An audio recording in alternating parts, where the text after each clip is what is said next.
man's tribute. All right, just don't stand first in line for the sacrifice.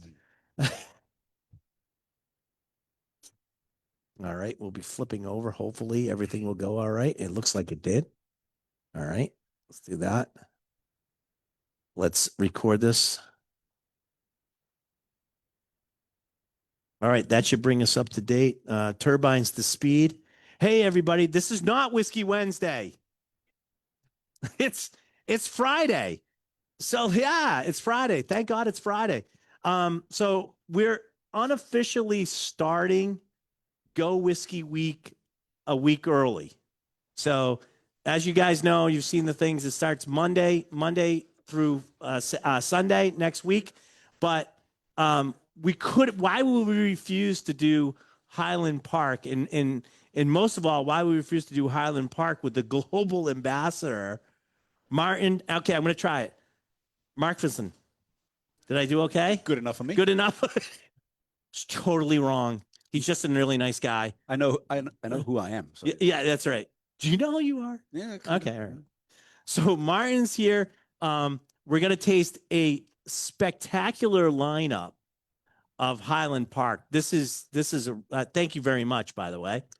And on top of that, we're going to have Chef Elena is going to come up here and join us from time to time to tell us she did some pairings for us tonight to go along with the whiskey. So without further ado, Martin, just give us a little bit of a sort of like a background of Highland Park. Yes. What makes Highland Park Highland Park? Well, first of all, there's quite a few things. We always say what makes us different by nature, and there's first of all our location. We are still the northernmost Scottish distillery, at least for another 3 years. They built a distillery on Shetland, and they're producing, but okay. It's not called whiskey until it's 3 years old, isn't it? So we are still the northernmost Scottish distillery.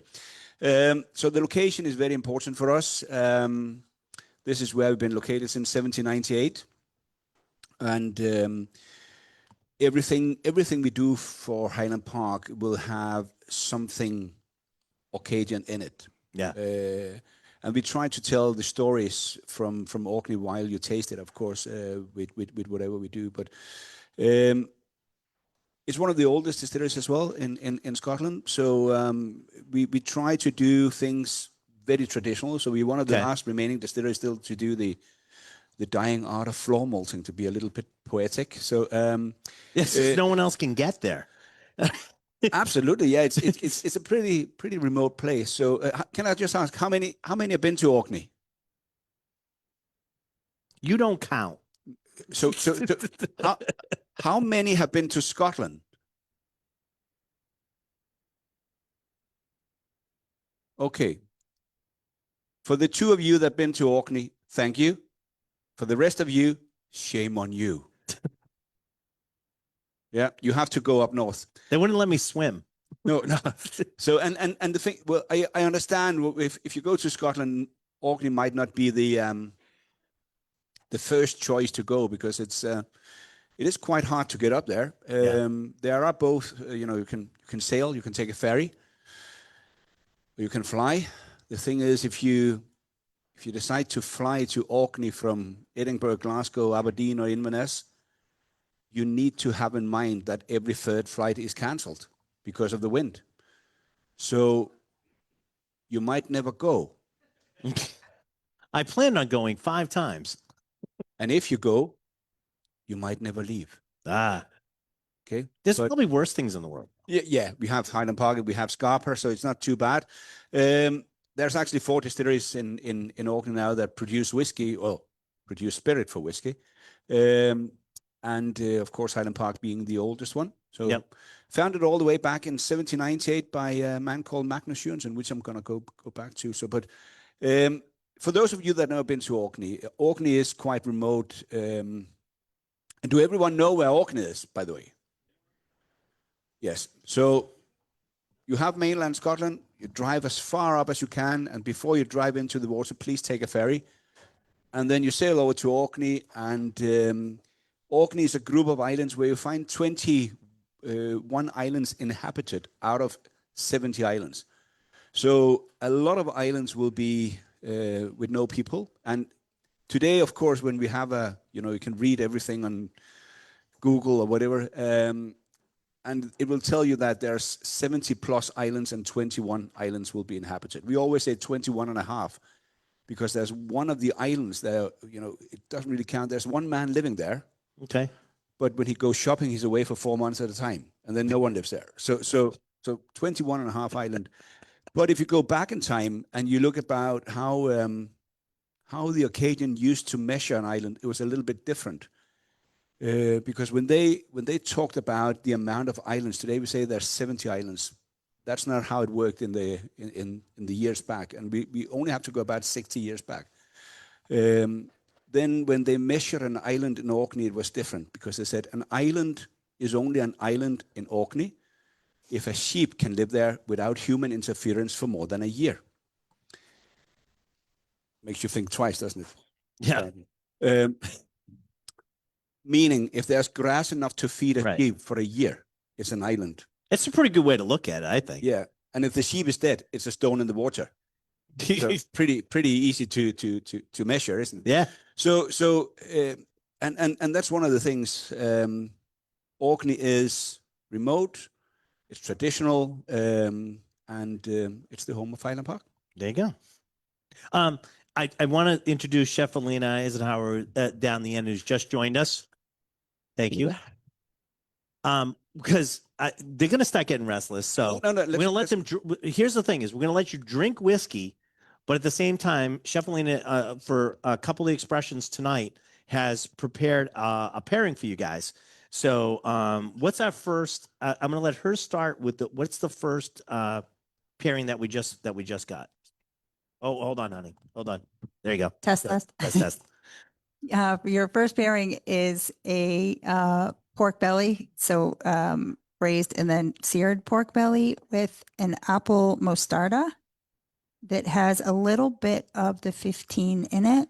Also has a tiny bit of a back note of orange, and really faint. Mostarda usually has mustard in it, but I kept it super light so it wouldn't compete with whiskey. Just bring out some of the notes, and a little bit of a zing to it. Again, mostarda has vinegar in it normally, so that plus a little bit of the whiskey.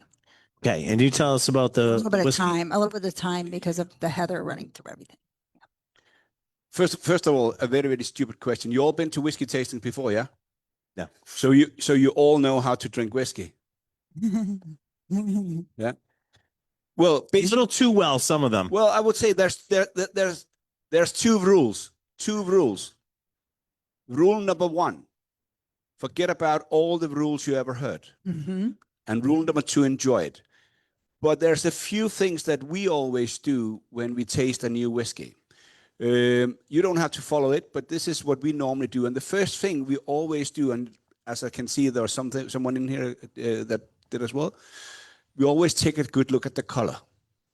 The color in a whiskey is very, very important because it tells you absolutely nothing. That's true. But it looks very professional to do this, doesn't it? Yeah. If you ever go into a bar and you get a glass of whiskey, this is the first move you have to make. And no one will dare to ask you questions because you know better. And you always see the bartender goes, "Oh, great, we got another one." Another one of those, yeah. But if you look at whiskey books and magazines, you'll always see the master blender do this. And I always thought, what is he looking at? If you look at Scotland today, there's 158 distilleries producing whiskey. Most of the distilleries in Scotland are not owned by Scottish companies. It's French, American, Japanese, Italian, so on. And a lot of the companies will still add caramel to their whiskey. And there's nothing wrong with that. But Highland Park is owned by Scottish people, and caramel costs money. So we don't do it. Okay. So everything we know here is at its natural color. And then the color can give you a hint of the type of cask that's been used. Now, nose the whiskey, and you can find at least 32 different things. Okay. I'm not going to tell you how to nose your whiskey and so on, but you can find at least 32 different things. When you taste the whiskey, it's a different thing. you can only taste 4, but you have to give it time. When I began working in the industry, and I saw his signature and on the plaque up there, Jim McEwen, my mentor at that time, he said, you need to show whiskey respect. If it's 12 years old, keep it in your mouth for 12 seconds. If it's 18 years old, keep it in your mouth for 18 seconds, and so on. And I followed that rule for many years until I tasted a 68-year-old. Couldn't feel my mouth for a week. So just give it a few seconds in your mouth and see what happens. So the first one we're trying, taste it. Yeah, taste it. First one is the 15-year-old. The 15-year-old here is all about American oak sherry seasoned casks, and will give you quite a good tropical fruity flavor that comes out. I tend to say there's a bit of pineapple, and we like to do this unusual pairings, which we did with pineapple pizza, which I also told when I was in Italy recently, and I'm not allowed into Italy anymore. Yeah. But also you will see that the peatiness here, it's 44%. Peatiness comes out a little bit better than when we're using European oak sherry seasoned casks. European oak sherry seasoned casks normally put kind of a lid on it, but here we allow all the kind of notes from the distillery to come out. So the only thing I would say is when you're, again, because we have some new people here tonight, when you're nosing it, open your mouth and breathe through, and pull in through your mouth and your nose at the same time. Trust me, you'll get more going on there.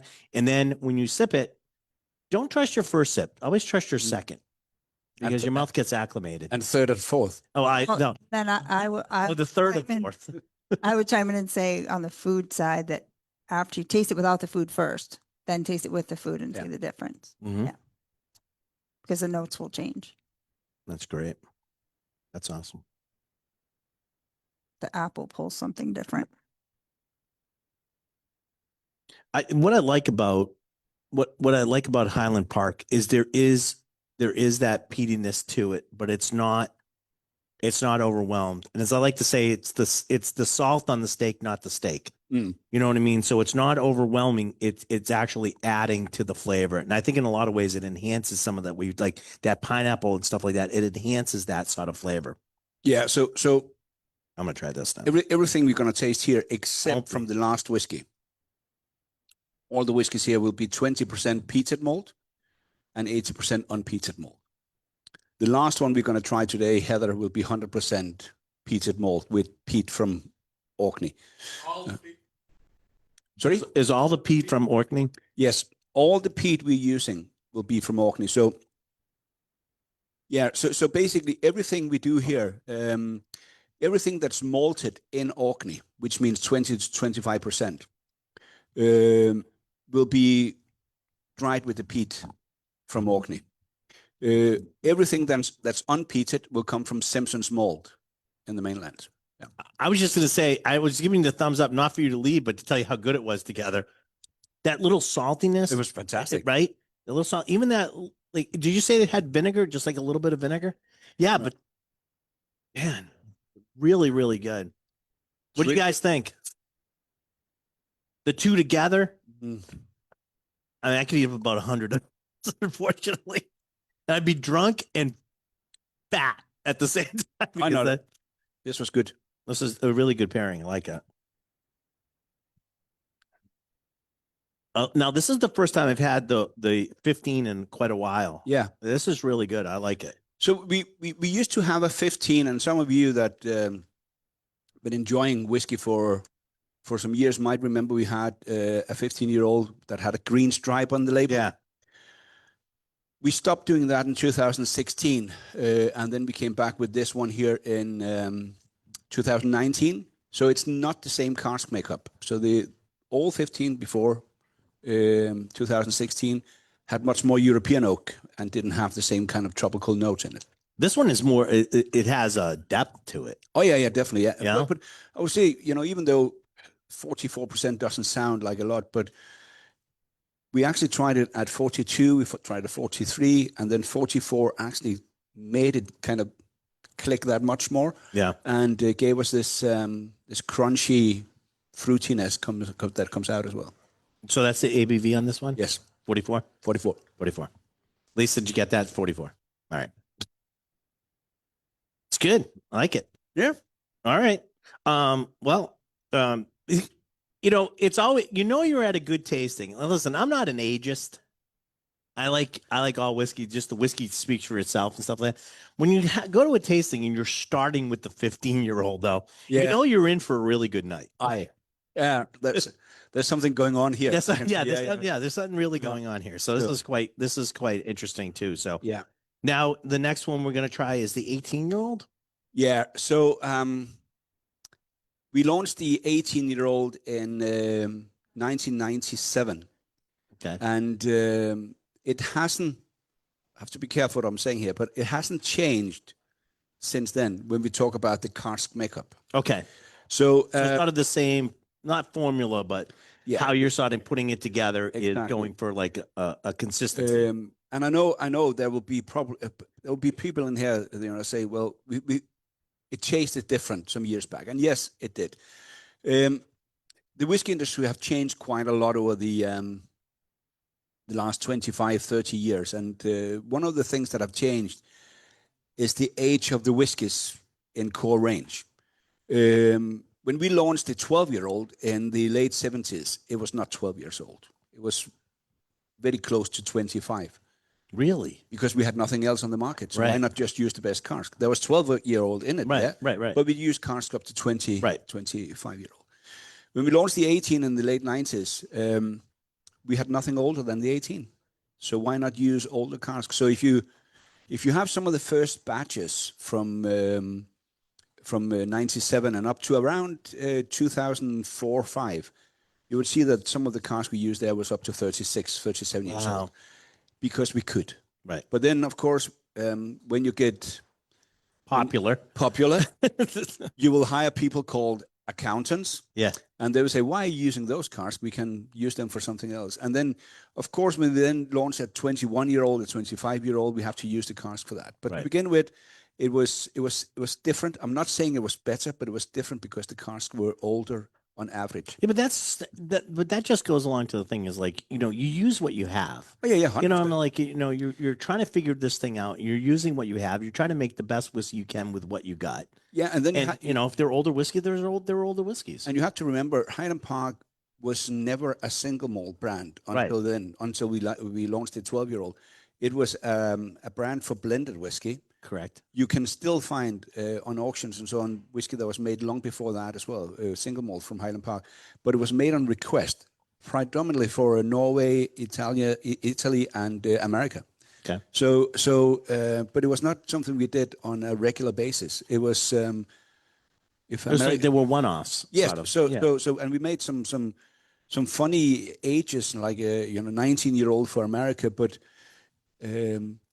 We didn't write it on the label at that time, but most of it was actually single cask that came out because we just they need 500 bottles. Well, we have a sherry bottle. That's all. So just one barrel will take care of that. So that's how it changed over the years. So we were never really there for single malt to begin with, other than on requests. Yeah, but almost really before that, especially in the early 90s, it wasn't commercially not viable, but it wasn't.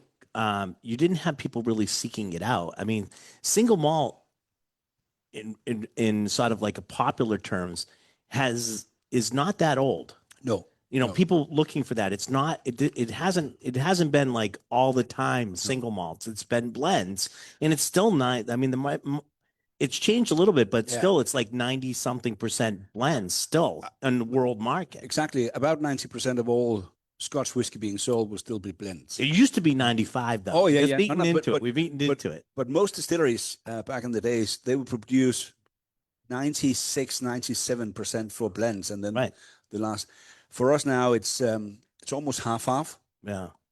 That we're doing. But we also sell a bit more whiskey than we did years back. Well, I mean, that's part of the thing why you had older whiskey in there. How much whiskey we were actually selling as single malt? Not a lot in comparison to what you sell today. So and there's a lot of history in it, because if you come to Highland Park, and you look at this old distilleries and where we're located, in the old days we didn't send samples out. So we had blenders coming up to Highland Park, going into a warehouse, selecting the cars they wanted to their blended whiskey. Yeah. And one of the reasons we could make things like a 40-year-old, things like 50-year-old, and also 56 now, were not because we looked out in the future and said we have to fill those casks. Right. It was simple. It was simple cask that was left behind by the blenders because they were different and they couldn't use it for what they were making. Right. And Because they're looking for consistency. yes, They're not looking for outliers. no. So when you taste things like our 54 or 56 or most of our 50-year-old, they are much more peaty than what we are making today, due to the fact that we produced it a little bit different and there was no consistency in the amount of peat we threw into the kiln. Plus, and this is quite a funny story because, you know, every distillery from older days will have a pagoda roof. Right. And most of the distilleries will have a ventilator inside to take the smoke out. Mm-hmm. It's actually quite recent that we got that. That's in the 70s, 80s. So everything we produced on that, we kind of relied on the wind going in through the pagoda, making the rotation, taking the smoke out. So your PPMs are probably a lot higher back then of the peated. If there was no wind. Yeah, if there's no wind, it stayed on the malt longer. Yeah, and 1 or 2 days a year there was no wind. Well, that's And then it stayed in there for a longer period because Orkney is it's consistency too. I mean, that's Yeah. part of consistency also. but that means when you had the cask that were produced on those days, Right.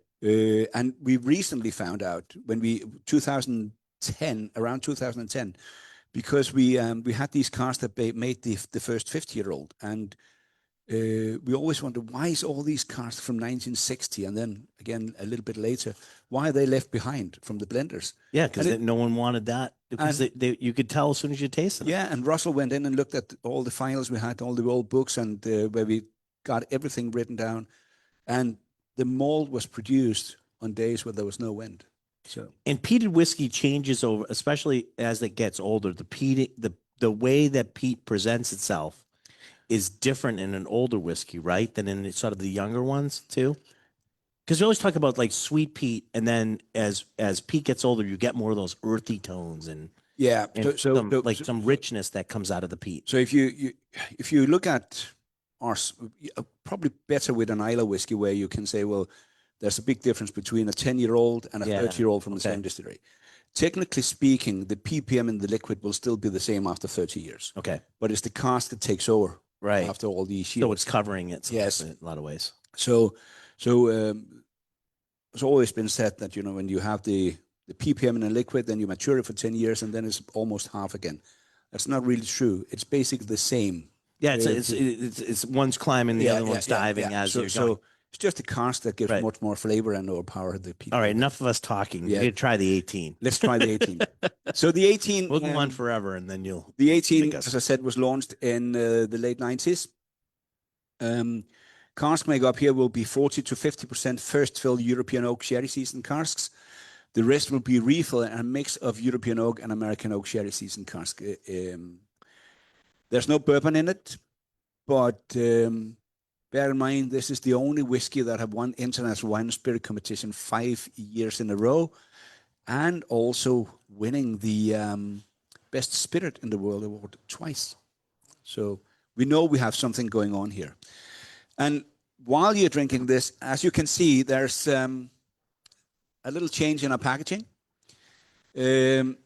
This is how Highland Park used to look like, with the Viking era and the black bottles and the black labels. Mm-hmm. 2 years ago, October 2 years ago, we went over to the new packaging. And I know some will say it's going to take a while for that to come through, though. Oh yeah. Probably close to 4 or 5 years before it's really out there. And the prestige over here will change within the next year or so. Okay. But we had to change. It took us quite a few years because in 2007 we started talking about the Vikings, really, that used to live in Orkney.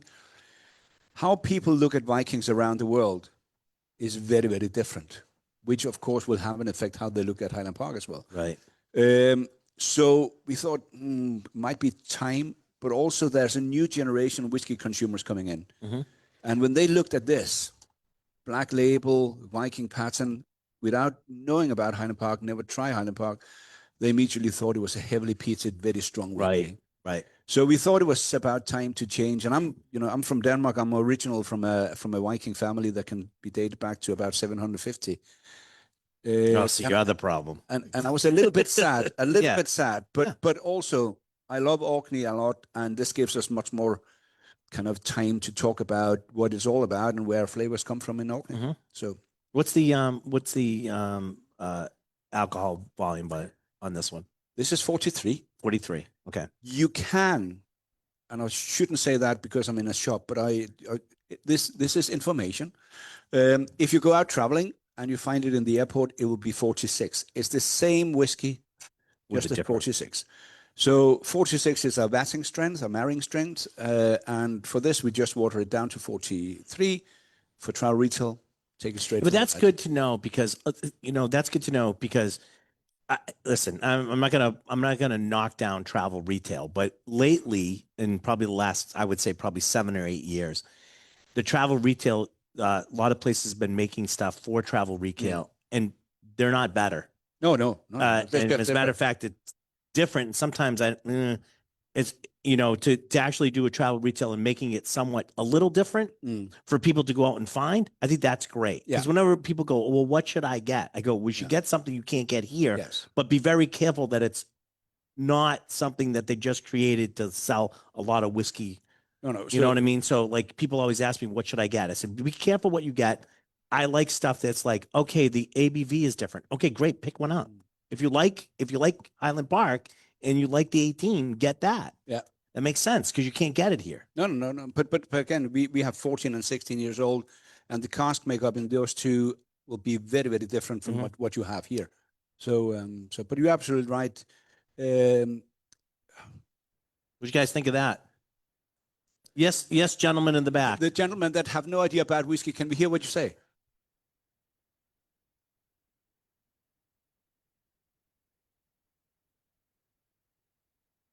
Is there one that's non-chill filtered would be between the two differences of ABV? Is there one that's non-chill filtered? Yeah. So the one for travel retail is non-chill filtered. And very good question, sir. Use that term almost like a swear. Yeah. I just want to point that out. No, but Sir. But the thing is, when we talk about chill filtration, it's a quite delicate matter. It's a double-edged sword. Yeah, in a lot of ways. And when you look at the industry, you'll see that a lot of distilleries will take it below minus Celsius degrees, down to a freezing point, and then they press it through a very, very tight filter. Mm-hmm. What we do at Highland Park, we will do it at plus Celsius degrees. Okay. And then we press it through the most open filter, which is basically made of seashells and so on. So if you take the 18-year-old, if you take a 12-year-old, or the 15 for that matter, and you add ice to it, or you put it into a freezer, whatever you do, it will still go slightly hazy or cloudy because we don't take all the oils out. So we are a bit careful with the filtration. But It's the rest, chili filtered. yes, It's chili cool filtered. Yes. So it's not an absolute. It's not like we're filtering this so much it'll stay clear. You can get it below freezing and it'll still stay clear. It's on the edge. Almost Boston temperature filter. Yeah. You hadn't been here in a couple of weeks then. Yes, Charlie. Yeah.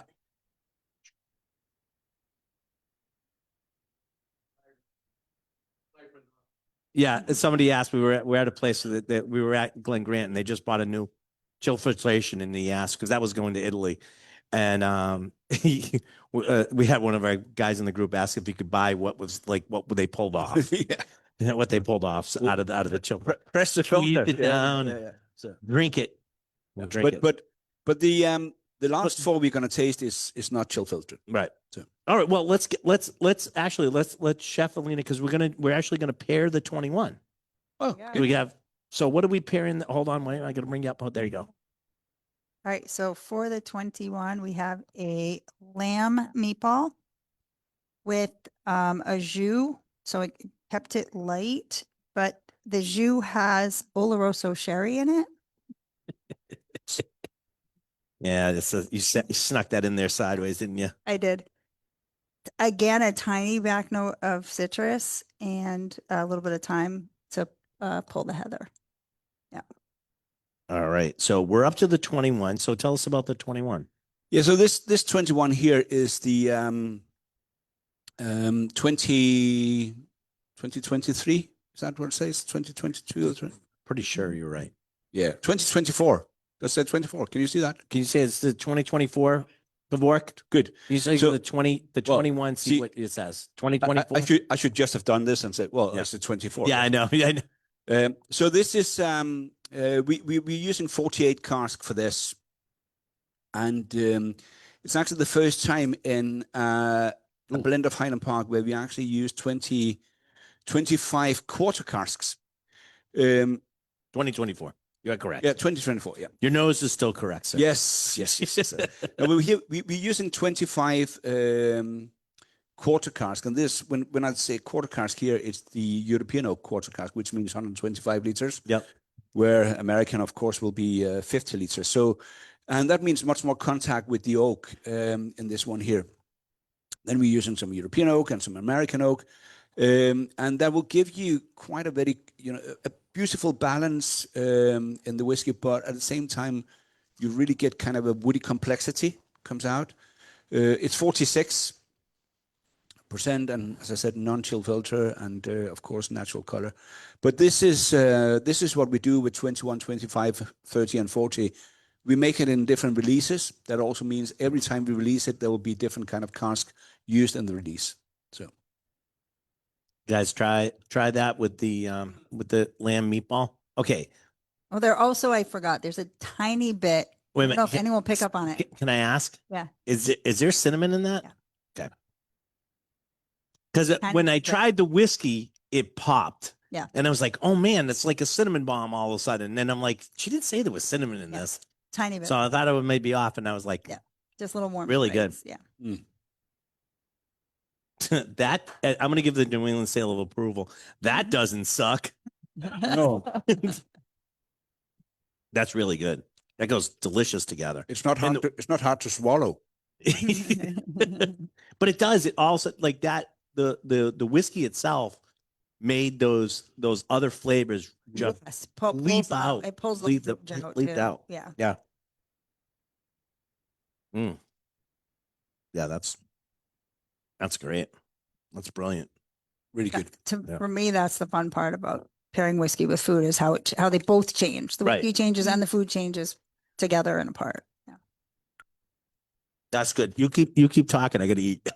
And you used the Oloroso cask. Yes. Beautiful. Yeah. Beautiful. Man, that's delicious. Yeah. So with Highland Park, there's a few things. We're one of the last remaining distillers in Scotland to do the floor malting. Did you completely do your own floor malting? No. Thank you, chef. Chef, what do you guys think? That was delicious. So we mold everything that needs to be peated. Okay. And that means in our core range, that'll be about 20 to 25%. Okay.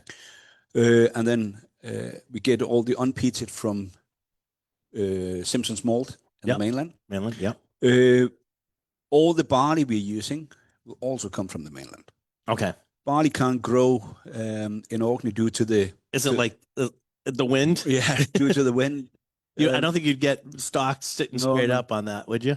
So there's a few barley types that can grow like bear barley, which Brigladig and Aaron use, Yeah, which yeah. actually comes from Orkney.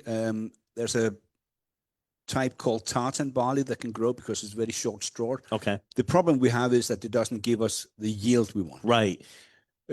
So we get the barley in, we steep it into water and all this process, and we do the floor malting, meaning some of you might have seen it. We have two men walking around 365 days a year, every 6 to 8 hours, throw it up in the air, and make sure that it doesn't make too much heat in the floor and grow together. Okay. They don't knit. Just if there's anyone from the union here, it's not the same two men. You have to swap them off so they don't get. So do- why have to swap them off, Charlie? Charlie said it. Monkey shoulder. Monkey shoulder. Yep. But Although the way this winter's going, I might end up with that shoveling snow. yeah, but it's a dying art, and we actually love to do it up there. So we do shifts with the whole team, and this is the time for the guys to go in and talk to each other and really do the old traditional thing, and it do make a difference. We did some research, and we're talking 20 to 25 years ago, where we stopped did floor malting at Highland Park. We got everything malted at Baird's Malt in Inverness, and just the malting itself changed the flavor of a whiskey. It was not just that they were using other types of peat, but it was the whole kind of process that changed it. So it's something to do with the humidity and the temperatures wherewith it's, of course, germinating. So we went back and did it all by ourselves again, and still do that. Do you use peat from up at Orkney though, right? The Yes. peat's from Orkney. So how does the peat sort of differ? Is it like an Isla peat, or is it more No. like a mainland peat, or No, what's the composition? it's more like Orkney peat. Well, of course it's more like Orkney peat, but so- what's the makeup? Well, first of all, Sheep that didn't make it on that little island that was you're not far from the truth. all right. No, but see, the thing is, when you go around Scotland, there's basic 4 areas of peat bogs we use. Right. So, of course, you have Isla. Mhm. You have St. Fergus in Aberdeenshire, you have Tumintal, and then you have Orkney. These 4 peat hills or peat bogs are completely different. Go to Isla, look at that. Contains quite a lot of trees, lots of heather, seaweed, bushes, grass, and peat is something where you have to look 3,000 to 4,000 years back and see what used to grow there at that time. And that's the peat they use for Isla, and where you will get this beautiful kind of iodine, medicinal, antiseptic flavor that we all love in Isla whiskies. Correct. When you come up to St. Fergus and Tumintal, a little bit different trees used to grow there. There's a difference between blanket peat and basin peat about how much water stands there and makes the composition of it. So you'll get a little bit more kind of spicy, sweeter flavor than on Isla. Okay. Trees as well in both of these. And then you come up to Orkney. One of the things you will see very, very rarely in Orkney is trees. It's always been like that. If you go back 3,000 to 4,000 years ago, there was no trees. But what we do have in our peat is heather. Everybody know what heather is? Yeah, little purple flower that lives very close to the ground. And even though we go down 3 to 4 meters, which will be the same as almost 5,000 years, we never find traces of trees. So our peat burns very, very differently. And if you compare us to Isla peat, we measure something, about 28 different phenols in our peat. The 5 primary peat nodes we go out with the kind of measurement will be guaiacol, carbohydrates, and so on. There's some of the guaiacol is where you get this iodine medicinal flavor in your whiskey. And if you look at Isla peat, they will have about 3 to 4 times more guaiacol than we will have. Okay. But when you look at carbohydrates that comes from the heather note, we will have about 2 to 3 times more than Isla. So even though we would use the same amount of peat like an Isla whiskey, we will never be the same. The result is always going to be different because a peat just how it's made. Yeah, a peat do not allow it. So so it's very important. So if the peat is wrong, Highland Park will be wrong. We have to use it from Hobbister. Hobbister Muir is where Magnus Jørgensen, our founder back in the day in 1798, used to cut peat.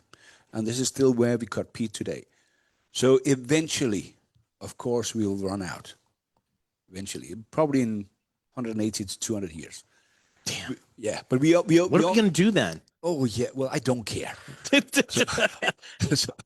You're like my grandmother. She would go like, Graham, don't waste the water. She's like, I won't be here when it goes out. No. But we do have that's the problem for you, not me. No, we have the rights on the peat next to Hobbister. Okay. But that's today what we're working very tight with the RSPC, which is the Right. protection of birds. Right. So we're not allowed to cut peat in there until we run dry at Hoppister. But then we eventually will ask the bird very politely to move next door, and then we take over their land. That's how we rock and roll. All right. So we do have peat enough. So you are sort of like the Vikings. Yes. So, but we will probably have peat enough for the next. The packaging will look nice, but in reality, get off the land. Yeah. We're Vikings. So 500, 600 years we'll probably have peat enough. But the thing is, and now, don't be sad, but in the future there might be a ban of using peat in Scotland. Mm-hmm. It's been talked about for quite a while. Too. It's been talked about for a while, but it's now getting closer. But we have to, when Scotch Whisky Association and the Scotch government and these kind of things say that, it's probably 40 to 50 years out in the future. But it's now the distillers have to plan for it. But don't you think, though? I'm going to get off topic for just a little bit. Don't you think, though, that the methodology and the methods that you use to actually extract that peatiness that you get into the malt has evolved in such a way that it takes less peat to do what would used to take a lot of peat to do? Because you're mixing it like even with you guys, you're using it as a, I don't want to say flavoring agent, but you're using it to give you a quality, but you're not peating all your malt too. No. But to a certain point, you're right. But what we have done over the last 10 years at Highland Park, we have looked at what's the temperature wherewith we burn the peat. Right. And if you look at all these pictures, when you see books where you look into the peat fire, there's always flames. Mm-hmm. Flames doesn't get smoke. Right. So you have to let it smolder, and you have to. So like a cool fire. Yeah, cold fire. So basically, it's a cold peat. Yes, we are making, and when you do that, you get better results. You use less peat. Right. You can use less peating hours. But it's relatively new because in the past we didn't think about how much peat we exactly. It was an unending supply. Just in, and then we let it burn, and then we thought, well, that's it. We now use 3.5 ton. Right. That's what we need for 24 hours. We're getting the same results today by using around 1 ton of peat and down to 12 to 14 hours. But we're getting the same ppm level, and. I think that's efficiencies. You're making efficiencies. And I think that's probably where the Scotch whisky industry wants us to go, using it more efficiency and then take it down for every distillery, which can be a little bit hard to understand. And when every new distillery that comes into Scotland and starts producing, they also want to use peat. Right. And there's a competition about making the heaviest peatiness ever. But we live in a land of extremes. Yes. Who can make the most, I always talk about this, who can be the hoppiest beer, who can make the peatiest whiskey, But but it doesn't make a difference. Like what we're looking at here and what we've been tasting tonight is balance. Yeah, definitely. So, and that was still that will still be the main thing for us to look at. We will never be a heavily peated malt. Right. But it's quite, and some of you might know this, but when you look at Scotland, 20% of Scotland is covered with peat. That's the same as 1.8 million hectares. Okay. Out of that, 2,000 hectares every year is used for industrial use, not for whiskey. Industrial use. 1% of that number there is used for the whiskey industry. Mm-hmm. But it's the whiskey industry they come after and say, because we're using the word peated. Yeah. Well, you're using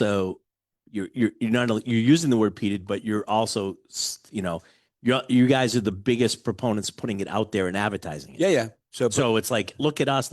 Oh, we are. But don't look at us. Look at them over there. Anyone here knows what the biggest industry in Scotland using peat is? It's got to be for cleanup. It's got to be that for the military or something. No, it's for mushrooms. Mushrooms. Yeah. Not the one that makes you laugh, but sorry, but oh no, it made me laugh. All right. So no, but the biggest industry that you're using peat and then actually just throw it out afterwards will be the production of mushrooms. Really? But they don't. Could you use the peat after they did the mushrooms? No, because They took it all you away. use it as a fertilizer. Yeah. So that means you take a lot of the minerals and so on Right, out of and it. use it. So we can't. But it's not an industry that will come after and blame, because you need that for. But that also means that when things comes like this, and even though, can we say it's not 100% sure, we need to go in and see what can we use instead. Okay. And if you follow Highland Park, Sheep dung? Not sheep dung. well, you're not far from the truth, actually. Only because I had a whiskey. Yeah. So no, sheep dung. but we've been looking in histories. You know, some of you might have heard about a man called Alfred Bernard. Alfred Bernard, well, was the first whiskey writer. He made a book back in 1889, which was called the Distilleries of United Kingdom. And in the chapter about Highland Park, he of course tells that we use peat, but we were also using fresh heather to give it the honey floral flavor. So we were looking into this, and we haven't done that for more than 80 years. But the research we made, only using heather, and this is done by Scotch Whisky Research Institute in Edinburgh. If we were only using heather, we got basically the same profile, Really? but not the smokiness, Mm-hmm. not the smokiness. So we were looking into what could we use to get the smokiness, and of course we can't use trees because that or There's none on our old casks or these kind of things. Right. But horse manure did the work. And if you think about what a horse eats, grass and hay, so it doesn't really get any flavor other than create smoke. So together with the heather, that become A combination, you can come close to it. so the only thing we had to look into now is, because we haven't really figured out how much heather should we need for 1 ton of peat, Okay. and how many horses do we need to employ? Well, you can put them on an island, Yeah. and if the horse survives a year, Yes. there's another place to put a horse. Yes. So All right, 25-year-old. yes. So to the 25-year-old, we launched That smells awesome. just in the beginning of 2000. That's where the first 25 came out.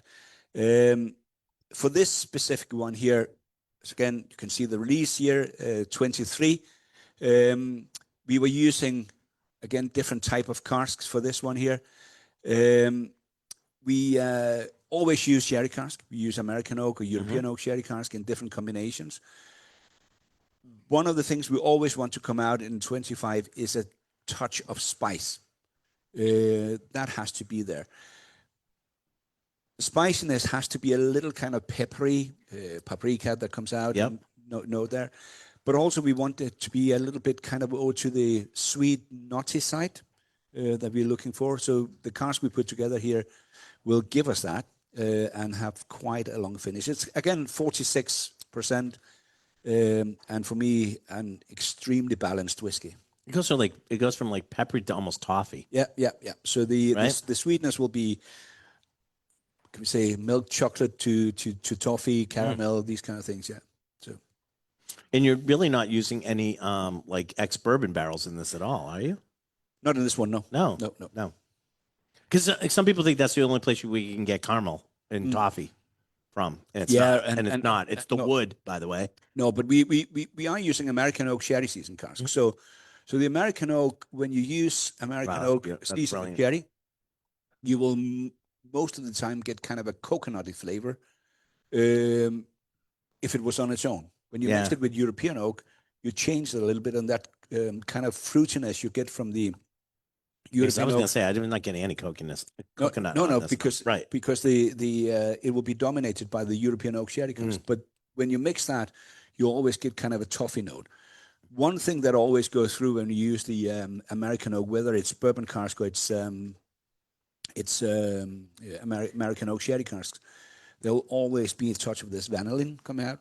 So vanilla will definitely be there in the background and kind of works very well with the honey notes that we get from the peat.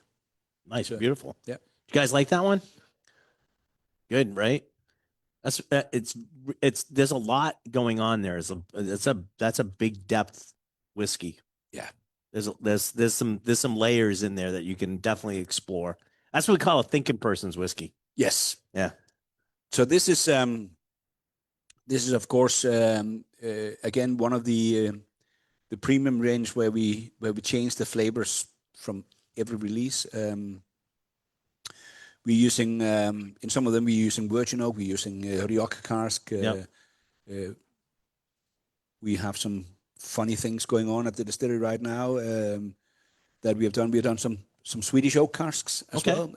So we like to do these experiments every year, and every cask that is not a bourbon cask, European oak sherry cask, or American oak sherry cask is always starting its life as an experiment.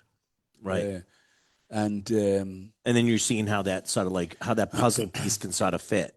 Yeah. So the thing is, of course, always when you do experiments with cask, you always have to discuss should we fill one cask and then wait 12 years, and then if it turns out to be the best whiskey we ever made, now it's 24 years. Yeah. So and on the other hand, should we fill 300 casks because we reckon it's going to be good, and then you wait 12 years and you have 300 casks that is absolutely just.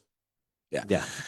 So it's always horse dung. Yeah, is what he wanted to say. Yes, we like to do the experiments, and it's not always it turns out fine, but we can always use these casks in blended whiskey and these kind of cover it up. So, but it's you can lose it if you need to. Yeah. So absolutely.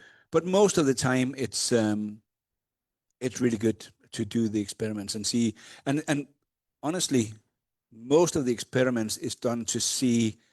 Out in the future, is there anything here we can have to replace bourbon cask, whatever in the future? Right, so, and rightfully so. It's always good to cover your bases. Oh, yeah, 100% so. Yeah. As we talked about earlier today, you don't want to end up using like herring barrels or anything like that, you know? No. We can all agree on that. We can all agree on that. Those of you who don't know, last week we tried Fishkey, and a couple of you here had bragging rights for trying Fishkey, which is whiskey aged in herring barrels. So, it tastes as good as it sounds, by the way, which is not very good. Not very good. Well, and I say this as we're about to try. Has anybody I just out of curiosity, we're about to try a 30-year-old whiskey. Has anybody had a 30-year-old whiskey before? Yeah, good amount, but who's not had a 30-year-old whiskey before? Yeah, a lot of people. And I think that's good because now you get to try one. Yes. And that's sort of the point of doing some of these things is actually exposing people to things that they might not actually ever get to try on their own. And you know, one thing, and of course you all kind of know that, but the older a whiskey gets, the less cask we have to choose from. Right. You know, so it's not like when we produce a 30-year-old like this that we still have. You have like thousands of those. Oh no, and we don't have the same amount of casks like when we're using 75 casks for the 18, but for the for this one here, and that's not the one you have on your tasting mat, by the way, just so you know. Oh yeah, we changed it, right? Yeah, 30. Changed it. So for this one here, we're actually only using 6 casks. So makes it, of course, very, very rare. And again, we're using some European oak. We're using some American oak, but we also use virgin oak. And having our whiskey into virgin oak. And, you know, when I mention all these different type of casks, it's not like we remove the whiskey from one cask to another. It's been in 30 years in each of these casks, and then we mix it together. So this also contains one cask that's a virgin oak, and 30 years in a virgin oak is quite risky because sometimes the oak can really, really overpower. But then you can end up with a church pew. Yes, like wood. Yes, That's all you take is wood. One note. This really dry one, but for this one here, it actually makes sense because it gives you quite a beautiful oakiness that you need to have after 30 years. No, there's no finishing on this. No, the finish we have done, and if you call it a finish, I'll be very sad. But our 56-year-old was finished 16 years in a first fill American oak. So, and you can't really call that a finishing. But right now it's not. I don't think they they haven't approved it yet, but there's a talk about when you talk finishing in whiskey now, that unofficially now, finishing will be under 3 years. Right. And then a finishing will be, a double casking will be over 3 years. Right. And that it makes sense. I mean, most things you look at should just, you think about it, go, that makes sense. Yeah. So- Finishing is a lot less time when you start throwing it in there for quite a while. It's a double cask. Yeah, but we always believed then, that if we fill the casks, we trust the cask to give it what we are looking for, both color wise and flavor wise. The thing is, of course, what type of cask should you buy in for the next couple of years and these kind of things. Is there anyone here that have a job where you do a forecast? Well, if you're a weather person, you can be wrong a lot. Well, This type of forecasting we're talking about, you can't be that wrong. no. But normally, and Alex, how long do you forecast for? Yeah. See, at the distillery. Don't worry, he won't make his sales. No. But yeah, that's next year's. when we do forecast at Highland Park to buy in casks and so on, our forecast is 35 years. We know we will be wrong. It's just how wrong. Yeah. So, and That's the gap of it's that gap that you're trying to close. and that's because we have to look into the future now. We didn't do that back in the days because we never thought about making a 50-year-old. Right. It was just cask left behind. But now we, of course, have to look into it. So we need to be sure that we can get the casks and order the cask already now for the next 35 years. And more so. But it's just that, the whiskey industry is facing some problems because there's quite a lot of distilleries around the world now. So Well, you have sort of like a diminishment, and then you have you have an increase in the amount of whiskeys that are out there, that are all competing, and everybody always says, "Oh, it's terrible now," and they're forecasting, they're not doing this, they're not doing that. I go, guys, what they're doing now takes effect, like in a lot of times, 10 years from now. Yeah. In bourbon, it's like 5 years. In Scotch, a lot of places, it's 10 years from now. So their forecast, and guess what? They're going to be wrong too. Oh yeah. I mean, I remember when my dad had the store, and I was talking to one of the reps. I won't mention what company it was. He told me brown goods were dead. Yeah.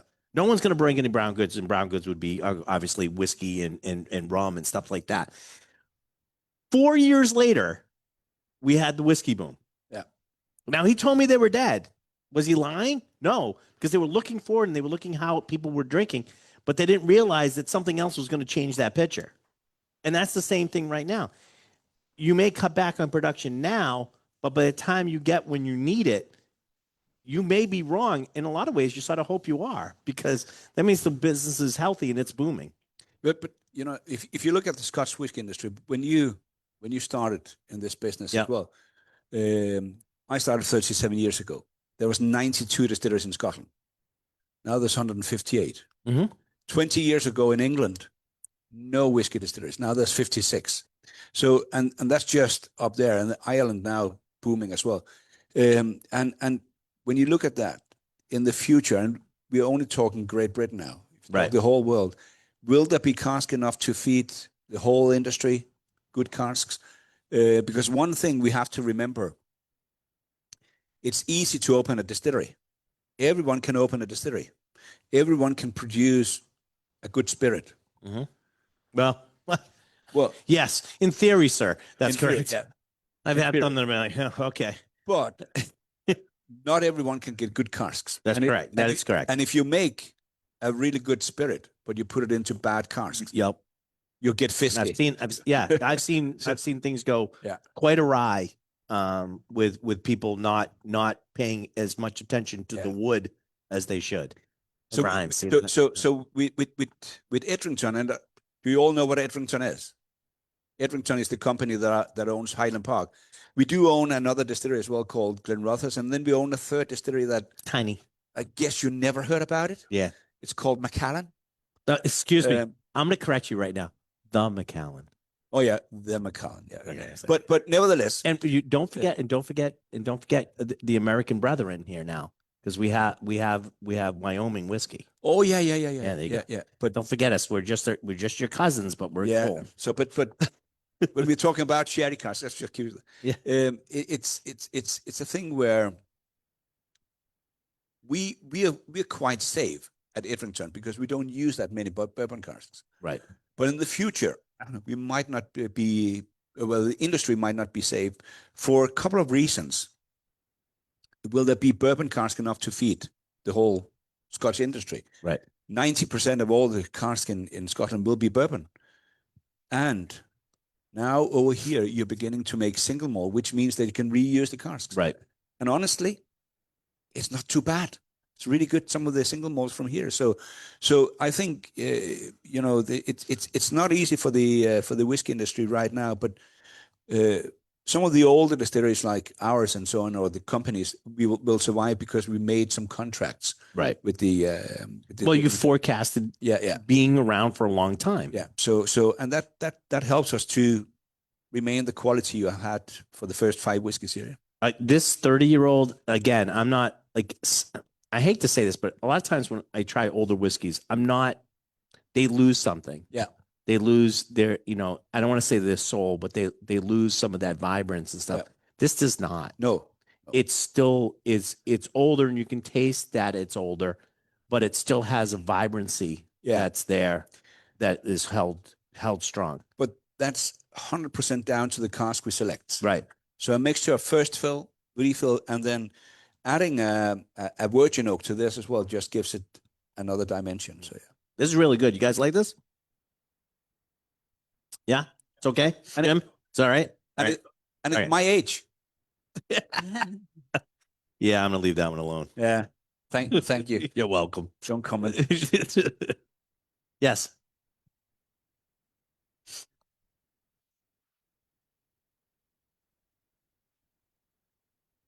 When you're using virgin oak and you're thinking that you may go out like 30 years, are you putting it in like the coolest spot in the rick house in the dunnage? Are you trying to keep it low, so it doesn't have that big temperature changes, so it can make it that far, especially with virgin oak? It's a good question. You obviously never been to Orkney. So it's a very easy choice. We'll just go. There is no choice. There's not. It's a very easy choice.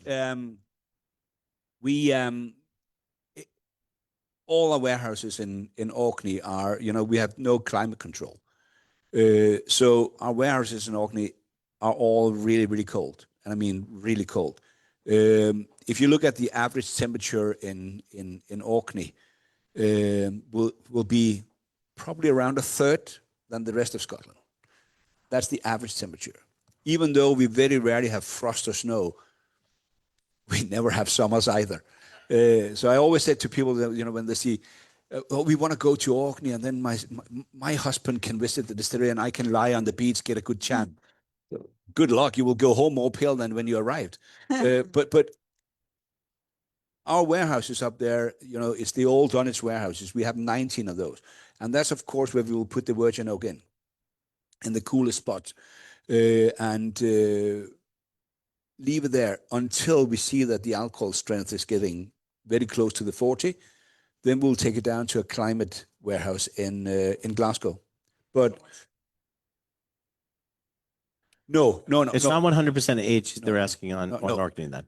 No, so we have 23 warehouses in Orkney. We can hold 46,000 casks. And that's what we have all the time, between 43 and 46,000 casks. But we will have approximately the same amount in the central belt of Glasgow and of Scotland and Glasgow, mostly because of insurance reasons. And we all don't put all your eggs in one basket. Yeah, no, but and we all seen Heaven Hill back in the days, and right. We don't want that to happen. So the whole industry learned from that. So we have, of course, a little bit everywhere, but we have most of the casks outside Orkney, of course, will be in Glasgow and the Central Belt. So.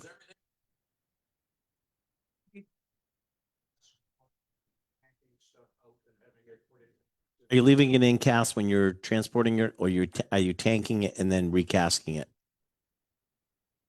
for the first time? Are you tanking stuff out and casking it for the first time? Yeah. So when all our spirit will be casked in Orkney, all spirit.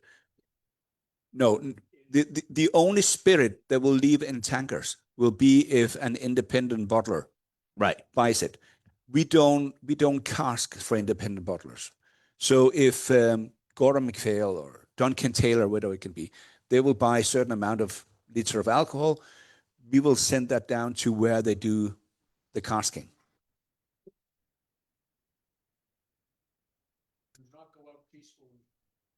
No, it's not teaspooned, but it goes out under another name. Yeah, they don't use Highland Park name, but it's No. not teaspoon, so it's No, not a no. blended malt. It is still a single malt. Still a So, single malt. so it basically goes out at Whitlaw. It's in a code, Charlie. It's Whitlaw. Code. It's Whitlaw, and they can call it Whitlaw, or they can call it Secret Orkney. Yeah.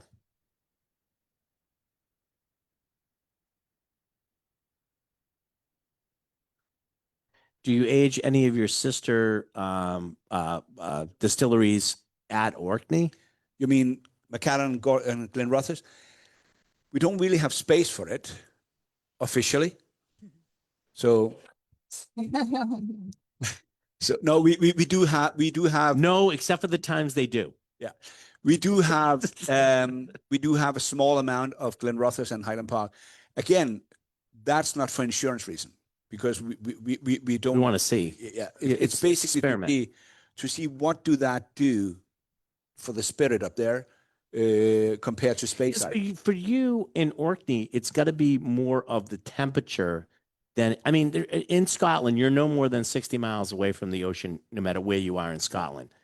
But for you aging it up there on Orkney, it has to be more of the influence of the cold than it is for anything else. So basically, whether we mature in Glasgow or we mature in Orkney, taste-wise, it's not a big difference. Right. Evaporation, yes. Yes. Right. So if you look at, you all heard Angel Share, when we mature it in Glasgow, we will lose 2 to 2.5% per year, like the rest of Scotland. But in Orkney, we lose 0.5 to 1%. Wow. But that means after 25 years, we'll have much more in the cask. But if you go to Glasgow, the alcohol strength will be higher due to the temperatures and the humidity. Okay. You will lose more water than you will lose alcohol in longer terms. So if it's staying there 12 years, a bit more liquid in the cask in Orkney, but higher alcohol strength in Glasgow. Okay. Makes sense. All right. You guys like the 30-year-old? How's that? That's really cool, huh? That was delicious. 2 bottles for you? Okay. Kavork wants 2 bottles. All right. I do quality control for free. Yeah. Anytime you want, I'll come drink all your whiskey. All right. Well, then the last whiskey we're going to do tonight is actually the newest whiskey that's hit the shores in here in the United States. Yes. So this from, is from Highland Park. This is we used to have the cask strength cedars 1 to 5. This is actually number 6. While we changed the bottle as well, we changed it to give it a name. Okay. And because it's all about the heather when we're using peat, we called it that, because that's the only one we have made with 100% peated Orkney malt. So when we look at these, as I said, that's 20% peated. Yep. And 80% unpeated. This is 100% peated with our Orkney peat. And Chef has made, okay, so Chef is an overachiever because we asked her to pair 3 whiskeys. Technically, she did that. But for the last whiskey, she actually did 2 pairings, but it was for the same whiskey. So she felt that she was still within the bounds that we set. So tell us what we have for the last whiskey, the Heather. For the last whiskey, I just thought I'd make it interesting for you guys. I did a savory pairing and a sweet pairing. So you can see the difference. Both of them are playing off of the smoke and the heather. The first one's the savory one, is the one that has the whipped goat cheese on top. So it's a caramelized onion focaccia crostini with whipped goat cheese. And then from Scotland, heather honey, which if you taste the heather honey by itself, and here it's going to be subtle, it actually has kind of a little smoke note to it, the actual heather honey, and then a little bit of time to pull more of the heather. And then the sweet is a bread pudding with a caramel sauce made with Oloroso sherry and a little bit of sea salt on top to pull the salinity. So the whiskey should taste different with both bites. That's really good. I like that one a lot. Yeah. I haven't tried the second one yet, but that first one, that's dead on. And you are right.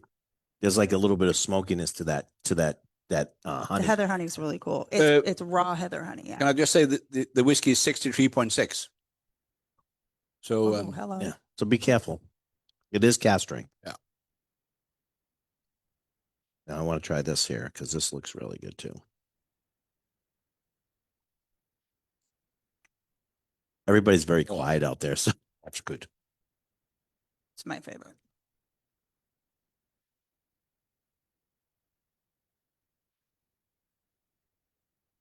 All right, I'm gonna say this. This last one, this is like a perfect pair. Yeah. This is like it goes so well together that it's like it's meld together. And that's difficult to do. Chef's done it several times, but this is one of those type of things where I think it's just dead on. What do you guys think? They don't like that? No?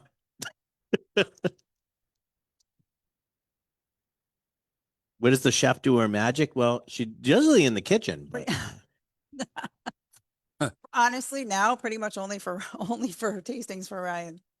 you do a lot of used to- teaching and consulting and all this other stuff. Just do consulting, and I teach online. I have a I, subscription membership. Yeah, I occasionally go like, "We're doing whiskey. Would you like to be involved?" And she likes whiskey, so she's like, "Sure, sure. How can I be involved?"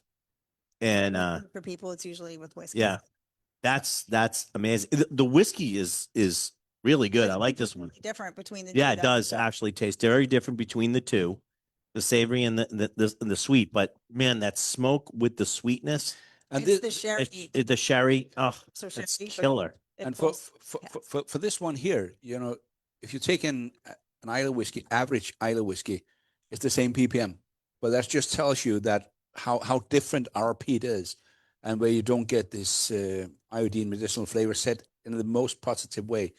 It sounds like I don't like Islay. No, I know. I used to live on Islay for 8 months, the worst 8 months in my life. Well, not only, but I He said you hesitated because you was with Jim McHugh. yeah. But I lived there for 8 months and worked at Lafroig and later at Bruichladdich as well.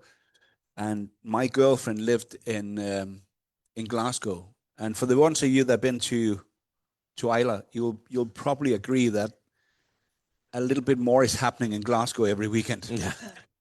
So every second weekend I took the ferry or the flight into If to it was Glasgow. running. Yes. But one day my girlfriend called me and said, I'm coming over to you. And I thought, oh my God, what's going to happen?